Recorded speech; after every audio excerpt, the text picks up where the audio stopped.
guys, my greatest and deepest condolences for any of you that can't get a graphics card right now. I'm a YouTuber that gave away my only graphics card to my daughter for her first PC build. I've then sacrificed 5 months without anything, going on 6 months, without anything at all. So if you have pre-ordered, you have a card at the moment, just please be patient. It's worth the wait. If you're an idiot like me and you're too generous with your kids and you assume that NVIDIA and AMD do the right thing by you, you're an idiot like me, and you will be waiting for as long as I have, if you've already got your card, or a little bit longer. They're saying the third quarter of next year before things completely settle down because of the miners. This quietly came out. It clearly has not been in the hands of any other YouTuber yet. I'm the first in the English language speaking world. It's from its performance metrics, the overclocks that I've seen this card achieve, and the temps this thing runs is as good, or in my personal opinion, better than the actual custom loop water-cooled card of this version as well. So if you're going to go water-cooled for NVIDIA, go the Aorus Extreme card. It is a no-brainer. It's got a 4-year warranty on it from the manufacturer, as well as PLE are also doing a 3-year back-to-base warranty as well. Alright guys, so yeah, moving to the back of the box, this is what we're pretty much going to get. RGB Fusion 2.0, it is all controlled from within the actual GPU itself. Your lighting, your fan controller, everything is set up through the actual video card itself, and obviously any software you want to download for the lighting control on the GPU and fans. It's a 240mm radiator. It's all aluminium to copper base plate. It does have obviously anti-growth and metal anti-corrosion in the glycol mix in the water. Also, there's a beautiful, nice display on the back of the card, which is in RGB in the Aorus fashion. You get the extreme limited little Aorus Eagle guy, who will be up on the set in the backdrop soon enough, and I'll get him out in just a moment. It is a solid copper heat plate, so instead of just being partial heat plate or whatever, it's a solid plate that runs right across the VRMs, the memory, as well as the other components of the GPU, including obviously the actual GPU chip itself. The reason why I bought this one specifically too, because it comes with more inputs on the back than most of the other cards do. This has triple DisplayPort and triple HDMI inputs on the back. Now, as you guys know, I've got a triple screen setup, so that's 2 DisplayPort and 1 HDMI, leaving an additional 3 inputs for later. Another DisplayPort and 2 more HDMI for future uses. I'm sure at some stage that might be a thing, but not for now. I might go surround sound screens and go, silly or something later on. So Pci Express, obviously 3 and 4. It's a dual 8-pin connector, not a triple. I've seen the iColor as well as a few other boards that are asking for 3-pin, and they don't utilise it. It's just, especially the MSI Trio, yeah, it's all bull. You're not actually making use of all of that additional power delivery. The GPU simply doesn't need it, as well as it's not drawing that power. So there have been enough examples, other YouTubers, tech tubers who have done the tests with the triple 8 plug and the dual 8 plug. Yes, they can draw more power.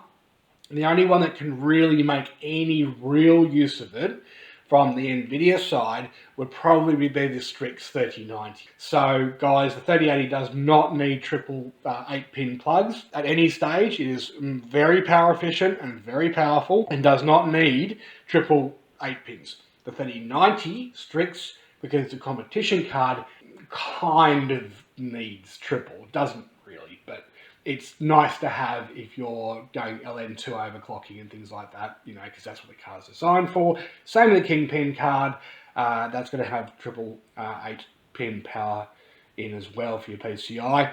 But guys, for the 3080, if you find a card which has triple 8-pin, it is a gimmick. You do not physically, technically, power delivery-wise, require that much power delivery for such an efficient GPU to begin with.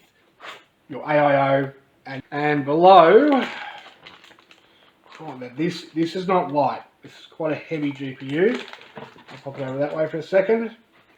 And heading down the bottom here is the Eagle. So this guy is made out of, I think it's plastic. Feels, yeah, I'm not too sure. It feels, parts of it filled up their aluminium.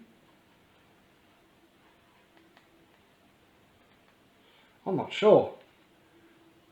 Doesn't seem to have any, the wings are plastic? Yeah, the wings are plastic, and they're bent in on this one. Not happy, Jan. Not that I care. But I think, no, I think he's plastic. He's just a very, very dense plastic. Anyway, that's the Aorus Eagle, and he'll be sitting on my shelf with pride while I've got my thing in my case. Now there is a hole here for something, so I'm assuming either two things happened. This hand wasn't moulded properly, or aha!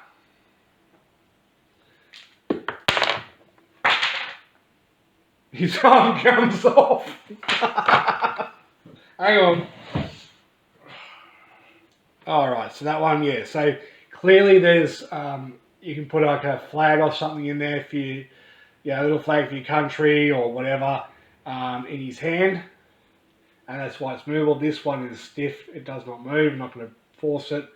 I'll have to stretch his wings back out on this side. But yeah, so there you go. It's a little arm to hold a little flag or something in. Maybe a winner or something like that, little flag thing. There's nothing in the box here for it. So yeah, but that's pretty cool. Little freebie.